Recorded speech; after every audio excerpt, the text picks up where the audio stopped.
Mo, we are plugging our noses. We are on the same page with the first game we're going to discuss here on Beat the Closing Number. Patriots down to a 3-point home favorite as this line was up to 3.5 after the Commanders traded Montez Sweat and Chase Young away, albeit juiced, but still 3.5 pretty much across the board. Total of 40. I want to discuss the angle for the total in a moment. Not that I'm betting it, but just a little perspective on it. So, as I alluded to, we saw this spread dip down to 3 minus 110 across the board on Thursday morning. If you're checking us out on the audio only version of the podcast, Friday morning, maybe the spread will be a little bit different. But at least when we're recording this, it's 3 minus 110 both ways at every single sportsbook.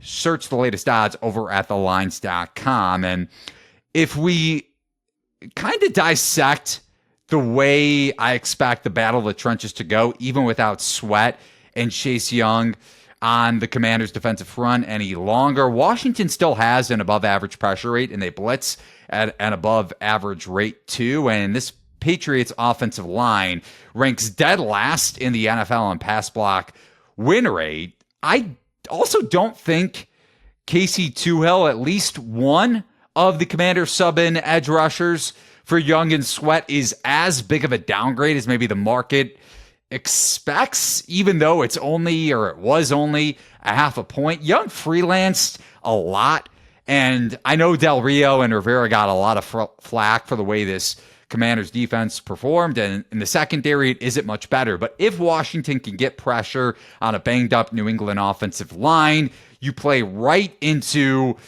the positive game script, at least on the defensive side of the ball, because Mac Jones ranks 25th among qualified quarterbacks in completion percentage under pressure. And on the other side, we discussed this a lot on Beat the Closing Number throughout the season, Mo, with Belichick historically and along with the season, his defenses have performed so well at taking away the opponent's number one receiver. And in fact, this year they ranked number one in DVOA against the opponent's number one receivers. But Patriots corners, even with J.C. Jackson back in the fold, and he actually is the 4th lowest coverage grade among all cornerbacks this season, qualified corners. Pat's corners are still pretty vulnerable. I believe none of them have, maybe one, have an above average cornerback grade this year. But other than that, it's a pretty exploitable secondary other than the safeties. Safeties have actually played pretty well this year. But I expect Howell to be able to perform well yet again. We saw him pick apart that Eagles secondary last week. James Bradbury and Darius Slay, which I'll get to later on in the show, have underperformed expectations and then some.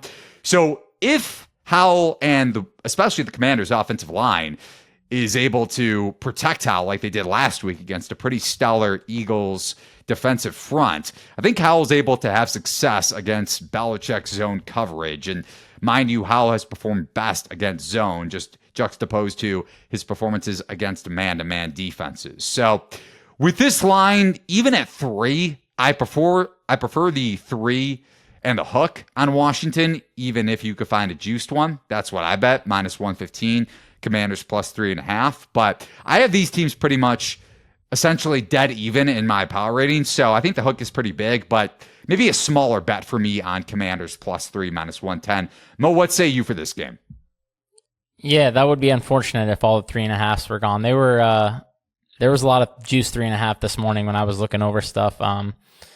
Honestly, when I was looking at the look-ahead markets, it was Patriots minus 2, which I wasn't even sure that was giving Washington enough credit. So now that it's up to the key number, because of what reason? I don't know what the reason is for all this Patriots team. I can't figure it out. Like, it was already moving towards Patriots before any of those trades. Maybe people were just baking in speculation that there would be trades, but even if there are trades, I mean, Montez Sweat, Chase Young, I mean, are they worth multiple points to the line like this? Like, I don't really think so.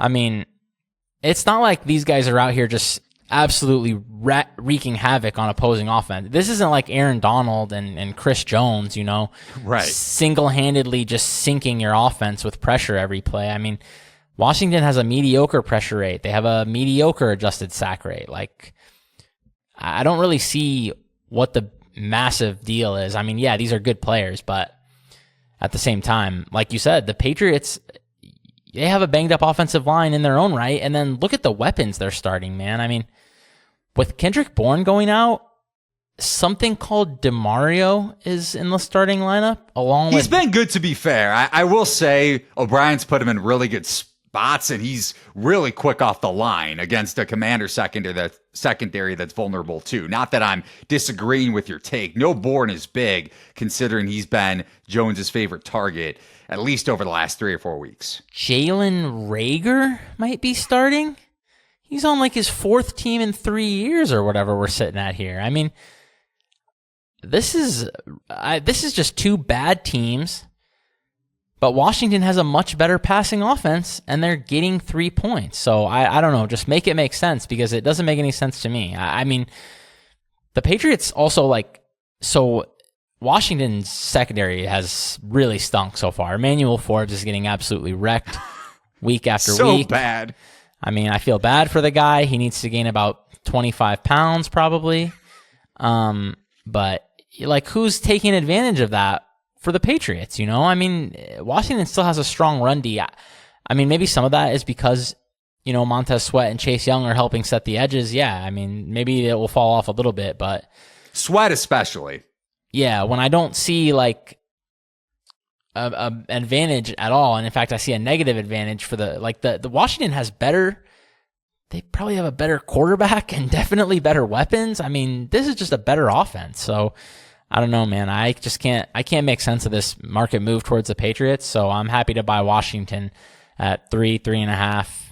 Obviously, like you said, I'd prefer 3.5, but if I can't get it, I still think 3 is fine.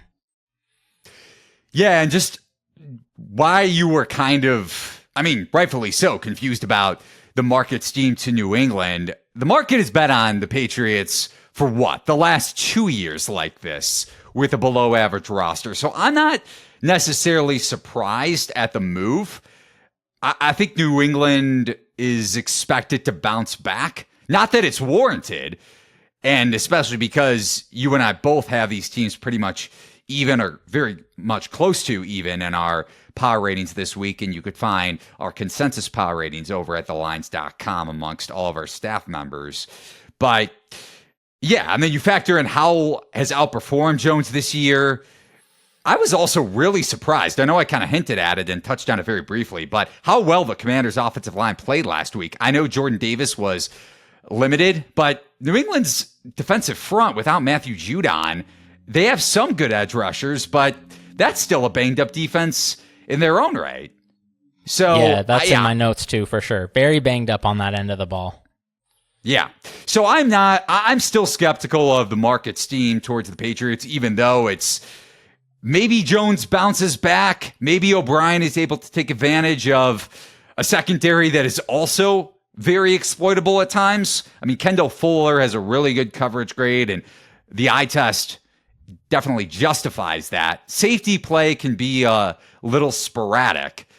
It's kind of like New England. One side of the field is more vulnerable than the other. But considering this line is up to a key number, if not above it, earlier in the week, and that's why we highly recommend you checking out our Discord channel to get notifications when Mo and I place bets so you can get the best of the number. Not that that guarantees you cash your bet, but we hope that you were able to get the hook on Washington for sure.